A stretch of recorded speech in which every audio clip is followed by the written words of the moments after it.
नमस्कार, स्वागत है आपका। वक्त हो चला है प्राइम टाइम एक्सक्लूसिव का। मैं हूं आपके साथ आशा झा।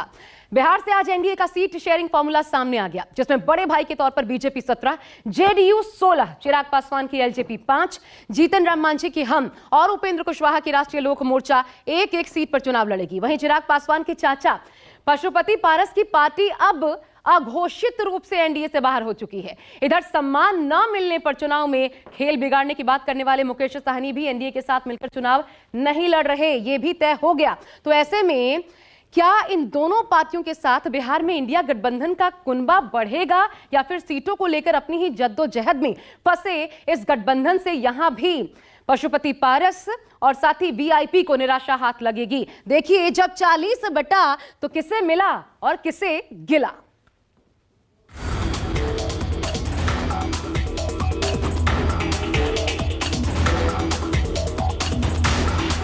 और एनडीए पूरी तरह एकजुट है। कहीं कोई विधायक में नाराजगी और असंतोष नहीं है। बिहार के एनडीए सरकार में भारी बवाल मचने वाला है, तूफान आने वाला है। 2024 के लोकसभा चुनाव के लिए बिहार की 40 सीटों पर घमासान शुरू हो गया। एक तरफ मोदी के नेतृत्व वाली एनडीए गठबंधन में सीटों का ऐलान हो गया, तो वहीं दूसरी तरफ इंडिया गठबंधन में भी बिहार के 40 सीटों का ऐलान जल्द होने वाला है। ऐसे में 24 के रण में 40 की फाइट काफी दिलचस्प नजर आ रही है। बिहार में एनडीए में सीट बंटवारे को लेकर मंथन का दौर जारी था। लगातार गठबंधन के नेता बैठक पर बैठक कर रहे थे, लेकिन जैसे ही चुनाव की तारीखों का ऐलान हुआ, गठबंधन में सीट शेयरिंग को लेकर हलचल तेज हो गई और आखिरकार सीटों को लेकर कयासों का बाजार खत्म हुआ और सीट शेयरिंग को लेकर स्थिति स्पष्ट हो गई। भारतीय जनता पार्टी 17 सीटें एनडीए के साथ लड़ेगी। जनता दल यूनाइटेड 16 सीटों पर एनडीए के साथ लड़ेगी। लोक जनशक्ति पार्टी 5 सीटों पर, हिंदुस्तानी अवाम मोर्चा 1 सीट पर और राष्ट्रीय लोक मोर्चा 1 सीट पर। और इससे इनकार नहीं किया जा सकता कि 2024 के लोकसभा चुनाव में गर्माती सियासत का एपी सेंटर है बिहार, जहां पहले नीतीश ने पाला बदला और एनडीए के साथ मिलकर सरकार बना ली, जिसके बाद एनडीए में 2024 के लिए सीटों का समीकरण बिल्कुल बदल गया। हालांकि बिहार में एनडीए में सीट शेयरिंग को लेकर जो असमंजस की स्थिति थी वो अब बिल्कुल साफ हो चुकी है। गठबंधन में बिहार की 40 सीटों का बंटवारा सामने आ चुका है। किस पार्टी को कितनी सीटें मिली हैं, चलिए सबसे पहले आपको बता देते हैं। आज ऐलान जब हो चुका है तो किस पार्टी को कितनी। बड़े भाई की भूमिका में बीजेपी 17 सीटों पर चुनाव लड़ेगी, जेडीयू 16, एलजेपी रामविलास पासवान 5, हम जीतन राम मांझी की पार्टी 1 और राष्ट्रीय लोक मोर्चा आरएलएसपी अब आरएलएम हो गई है तो उनको भी 1 सीट दी गई है। ये तो हो गया फॉर्मूला, किस तरीके से सीट शेयर किया गया है एनडीए के कुनबे के भीतर। लेकिन आपको यहां पर यह भी बता दें कि पशुपति पारस को दरकिनार कर दिया गया है, यानी जो चाचा जी हैं वो अब है भी कि नहीं ये बिल्कुल साफ नहीं है। आगे वो उनकी क्या स्ट्रेटेजी होती है, उन्होंने पत्ते अभी तक खोले नहीं है। इधर क्योंकि वीआईपी मुकेश सहनी जो है वो कह रहे थे कि खेल बिगाड़ेंगे, उनको भी पूरी तरीके से साफ कर दिया बीजेपी ने। अब यानी ये साफ हो चुका है कि 40 सीटों वाले बिहार में एनडीए ने अपना फॉर्मूला साफ कर दिया। अब ये जानना जरूरी हो जाता है किस पार्टी को बिहार की कौन कौन सी लोकसभा सीटें मिली हैं। चलिए वो भी हम आपको दिखा देते हैं। देखिए, सबसे पहले तो बीजेपी की ही बात कर लेते हैं। 17 सीटों पर पश्चिमी चंपारण, पूर्वी चंपारण, यहां पर बीजेपी 2 बार हम दिखा रहे हैं, पूर्वी चंपारण हो चुका है। औरंगाबाद, मधुबनी, अररिया, इसके अलावा आपको बता दें दरभंगा भी इसमें शामिल है। दरभंगा, मुजफ्फरपुर, महाराजगंज, साथ ही सारण, उजियारपुर, बेगूसराय, ये तमाम सीटें एक एक करके देखते जाइए जहां पर बीजेपी चुनाव लड़ रही है। नवादा भी इसमें शामिल है, नवादा, पटना साहब, पाटलिपुत्र, ये तमाम सीटें जहां पर बीजेपी अपने कैंडिडेट्स खड़ी करेगी अभी तय नहीं है। आरा, बक्सर, सासाराम, इन कुल मिलाकर के 17 सीटों पर चुनाव लड़ेगी बीजेपी। अब अगर हम जेडीयू की बात करें तो 16 सीटों पर जेडीयू भी चुनाव लड़ रही है। ऐसे में कौन कौन सी सीटें दी गई हैं, हालांकि सिटिंग सीट्स कुछ बदली हैं जेडीयू की। इसमें देखिए वाल्मीकि नगर आता है, सीतामढ़ी है, साथ ही झंझारपुर, यहां पर भी जेडीयू को मौका मिला है। सुपौल, किशनगंज, कटिहार, ये तीनों सीटें यहां पर भी जेडीयू लड़ेगी। पूर्णिया, मधेपुरा, गोपालगंज। इसके अलावा आपको बता दें 10वें नंबर पर जो सीट आती है वो है सिवान, भागलपुर, बांका, बकायदा जिसका ऐलान किया गया है, मुंगेर, नालंदा, जहानाबाद, शिवहर। ये कुल मिलाकर के 16 सीटें अपने उम्मीदवार यहां पर जेडीयू खड़े करेगी। अब चिराग पासवान की बात करना महत्वपूर्ण इसलिए हो जाता है क्योंकि एक तो उन्होंने अपनी सारी बातें मंगवा ली। हालांकि 6 सीटों की मांग थी, 5 उनको मिली है, लेकिन मोदी जी के भक्त हनुमान और उनकी बात मानी गई है, उनको पूरा सम्मान मिला है गठबंधन में। अब देखिए हाजीपुर, वैशाली, समस्तीपुर 3 सीटें, इसके अलावा जमुई और खगड़िया, ये कुल मिलाकर के 5 सीटें चिराग पासवान की पार्टी को दी गई हैं। साथ ही अगर हम की बात करें तो देखिए यहां पर गया से लेकर के हम सीट जो है दरअसल जेडीयू के पास पहले थी, वो सीट हमको दे दी गई है। यहां पर ये देखिए गया सीट जीतन राम मांझी की पार्टी यहां से अपना कैंडिडेट खड़ा करेगी। इसके अलावा उपेंद्र कुशवाहा की पार्टी को सीट, हालांकि ये 4 से 5 मांग रहे थे, बड़ी डिमांड थी, लेकिन देखिए एक पर सिमटे काराकाट। यहां पर सीट बंटवारा कुछ इस तरीके से फाइनल किया गया है और इस तरह ये पूरा गुणा गणित जो है वो सेट हो गया है बिहार में एनडीए के लिए, जिसमें जातिगत समीकरण के साथ साथ पार्टी का प्रभाव, उसकी ताकत को मापदंड माना गया। और साथ ही बीजेपी को उम्मीद है उनका गठबंधन और ये जो फॉर्मूला है बिहार में जीत की नई इबारत लिखेगा। हालांकि आगे क्या होगा ये तो जनता ही चुनाव में तय करेगी।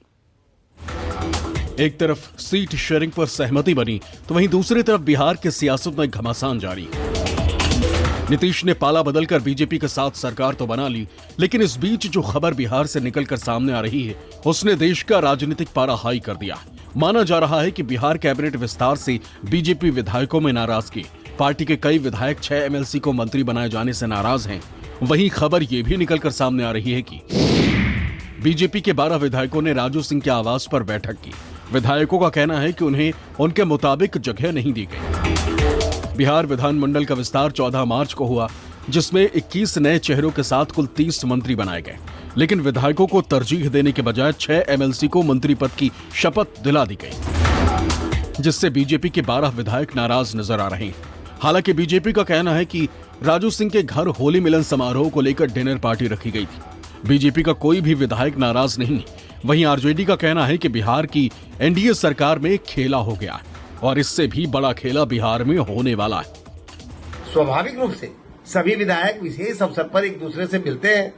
विधायक राजू सिंह के आवास पर भी भाजपा विधायक होली मिलन की डिनर पार्टी में शामिल होने गए थे। कुछ लोगों को बेवजह किसी मामले को तूल देने की आदत होती है। जिनके दलों में बगावत की आग भभक रही है वही इस तरह की अफवाह फैलाते हैं। 50 दिनों के बाद तो मंत्रिमंडल का विस्तार किया गया, भारी पेच फंसा हुआ था। अब जब मंत्रिमंडल का विस्तार हुआ तो विवाद खड़ा हुआ है और जो माननीय विधायकों की नाराजगी है वो दिख रही है। ये सरकार के ऊपर जो खतरा था वो अभी भी टला नहीं है। किसी भी समय कोई भी बड़ा खेल हो सकता है, इस संभावना से कोई इनकार नहीं कर सकता है। भारी संख्या में बीजेपी के जेडीयू के माननीय विधायकों में नाराजगी है। उधर बिहार में एनडीए का सीट शेयरिंग डन हुआ तो जेडीयू इंडिया गठबंधन पर हमलावर हो उठी। सीट शेयरिंग को लेकर विपक्ष को घेरना शुरू कर दिया। इल्जाम चस्पा कर दिया कि जो जितना भ्रष्ट होगा इंडिया गठबंधन में वो पार्टी ज्यादा से ज्यादा सीटों पर चुनाव लड़ेगी। राष्ट्रीय पार्टी अखिल भारतीय कांग्रेस पार्टी ने राजनैतिक रूप से आत्मसमर्पण कर दिया। राजद लड़ेगा 28 सीट पर और कांग्रेस 9 सीट पर, माले 2 सीट पर और सीपीआई 1 सीट पर। इसका मतलब जिस पर जितना आरोप रहेगा उसके सीटों की संख्या उतनी बढ़ेगी। हालांकि भले ही सीट शेयरिंग को लेकर एनडीए का ऐलान हो गया हो, लेकिन एनडीए के ही कुछ सहयोगियों के हाथ खाली रह गए। ऐसे में बिहार में सियासी बवाल बढ़ने की संभावना भी तेज हो गई। तो बिहार में एनडीए में सीट शेयरिंग की पिक्चर क्लियर हो गई है। एनडीए को उम्मीद है इस फॉर्मूले के साथ 24 में 40 का रण आसानी से जीत जाएंगे, लेकिन गठबंधन में भले ही कुछ साथियों में खुशी है, कुछ में गम के बादल छा गए। ऐसे में एनडीए के लिए 24 की राह में कई अपने साथ छोड़ सकते हैं और साथ ही कई सीटों पर आपसी टकराव की स्थिति भी बनती नजर आ सकती है। तो आखिर क्यों एनडीए के लिए मुश्किलें खड़ी हो सकती हैं, चलिए वो भी आपको हम दिखा देते हैं, वो जान लेते हैं। सबसे पहले तो देखिए पशुपति पारस छोड़ सकते हैं, एनडीए गठबंधन छोड़ेंगे क्या? अब एक तरीके से अघोषित रूप से बाहर हो ही चुके हैं। हैं तो एनडीए गठबंधन सीट शेयरिंग में जिस पार्टी को लेकर असमंजस की स्थिति थी वो एलजेपी और एलजेपी रामविलास। माना जा रहा था कि दोनों को 6 सीटें दी जा सकती हैं मिला करके। इसमें चिराग को 3, पशुपति पारस को 3 सीटें मिल सकती हैं, लेकिन ऐसा नहीं हुआ। चिराग की एलजेपी रामविलास को 5 सीटें दे दी गई, एक मुश्त। तो वहीं पशुपति पारस को एक भी सीट नहीं मिली। ऐसे में कयास लगाए जा रहे हैं कि पशुपति पारस एनडीए गठबंधन का साथ छोड़ें, और इस बात के भी कयास तेज हैं। उसी दिन से हालांकि लगने लगे थे इसके कयास जब पारस ने कहा था कि वो हाजीपुर से चुनाव लड़ना चाहते हैं, और अगर ऐसा नहीं हुआ तो फिर वो दूसरे रास्ते पर चलने के लिए तैयार हैं। और साथ ही ये भी कहा था कि उनके लिए सारे रास्ते विकल्प खुले हुए हैं, यानी हो सकता है कि वो विपक्षी गठबंधन के साथ चले जाएं। अब दूसरा फैक्टर दिखाते हैं आपको, मुकेश साहनी तलाश सकते हैं ये भी नया विकल्प। मुकेश साहनी की विकासशील इंसान पार्टी ने अब तक फैसला नहीं लिया है हालांकि किधर जाएंगे, लेकिन माना जा रहा था कि एनडीए के साथ होंगे। उन्हें एक सीट दी जा सकती है क्योंकि वो लगातार कह रहे थे वो किसी का भी खेल बिगाड़ और बना सकते हैं, लेकिन उनकी बातों को दरकिनार कर उन्हें भी एक सीट भी नहीं दी गई। और ऐसे में माना जा रहा है कि नया विकल्प तलाशेंगे तो कहां, इंडिया गठबंधन के साथ जाकर के। तीसरा फैक्टर देखिए, कई सीटों पर आपसी टकराव की स्थिति यहां पर बन सकती है। भले ही गठबंधन में सीट शेयरिंग का मसला हल हो गया हो, लेकिन ऐसी कई सीटें हैं जिन्हें लेकर दलों में आपसी टकराव की स्थिति है, और इसलिए माना जा रहा है कि कई सीटें ये जहां पर आपसी टकराव हो सकता है वहां एक नहीं 2-2 दावेदार पहले से थे। यही परेशानी खड़ा करेगा, लेकिन सीट किसी एक को मिलेगी, और ऐसे में उन सीटों पर टकराव की स्थिति भी बन सकती है जो गठबंधन के शीर्ष नेताओं के लिए चुनौती होगी। तो साफ है कि एनडीए गठबंधन के रास्ते बिहार में जितने आसान नजर आ रहे हैं उतने दरअसल है नहीं, और ऐसे में सबकी निगाहें विपक्ष के सीट बंटवारे पर अटकी हैं, जिसके बाद साफ हो पाएगा किसका पलड़ा कितना भारी है। माना जा रहा है कि बिहार को लेकर इंडिया गठबंधन वेट एंड वॉच की स्थिति में था। उसे उम्मीद है कि जो भी एनडीए से टूटेगा वो इंडिया गठबंधन में शामिल होगा। इस टूट के कयास इसलिए भी ज्यादा लगाए जा रहे हैं क्योंकि पशुपति पारस अपने तेवर दिखा चुके हैं। बिहार के हाजीपुर लोकसभा सीट से चिराग पासवान और पशुपति पारस दोनों चुनाव लड़ना चाहते थे, लेकिन चिराग पासवान की एलजेपी को 5 सीटें तो मिली, लेकिन चचा जान को खाली हाथ ही रहना पड़ा। ऐसे में अब इंडिया गठबंधन के रास्ते पशुपति के लिए खुल गए कि एनडीए ने सीटों का बंटवारा कर करके एक मैसेज तो दिया कि हमारे यहाँ सब कुछ ठीक है, लेकिन पशुपति कुमार पारस के हिस्से में कुछ नहीं, जबकि 5 सांसदों को तोड़ करके इन्होंने अलग पार्टी बनाई थी, बजाते ये मंत्री थे भारत सरकार में। फिर पशुपति कुमार पारस क्या चुपचाप बैठ जाएंगे या वो चुनाव में जाएंगे? और अगर चुनाव में चिराग पासवान के सीटों के खिलाफ हो जाते हैं या महागठबंधन उनको स्पेस दे देती है तो मुकाबला तो कड़ा होगा, और उस मुकाबले में चीज़ें कुछ भी हो सकती है, परिणाम कुछ भी हो सकता है। जेडीयू के बाहर होने के बाद महागठबंधन में लोकसभा चुनाव के सीट बंटवारे की नई चुनौती खड़ी हो गई। आरजेडी नेताओं ने कहा कि बिहार की 40 में से करीब दर्जन भर सीटों पर पुनर्समायोजन हो सकता है, क्योंकि पहले जेडीयू की 17 सीटों की मांगों को ध्यान में रखते हुए फॉर्मूला तैयार किया जा रहा था। नीतीश की पार्टी जब महागठबंधन में थी तब 17-17, 5-1 के फॉर्मूले पर बात चल रही थी। इसके तहत आरजेडी और जेडीयू को 17-17, कांग्रेस को 5 और सीपीआई माले को 1 सीट दिए जाने की चर्चा थी। वहीं नीतीश के महागठबंधन को छोड़ने के बाद से सीट शेयरिंग को लेकर फिर से एक नया खाका तैयार किया गया, जिसमें माना जा रहा है कि आरजेडी 28 सीटों पर चुनाव लड़ सकती है। वहीं कांग्रेस को 6 सीटें आरजेडी देने के मूड में है। वहीं सीपीआई माले को 3 से 4 सीटें देने का प्लान है, और सीपीआई और सीपीएम को 1-1 सीट दिया जा सकता है। आरजेडी 28-30 सीटों का दावा कर रही है, इसका मतलब है कि कांग्रेस को 6 सीटों पर निपटा देगी।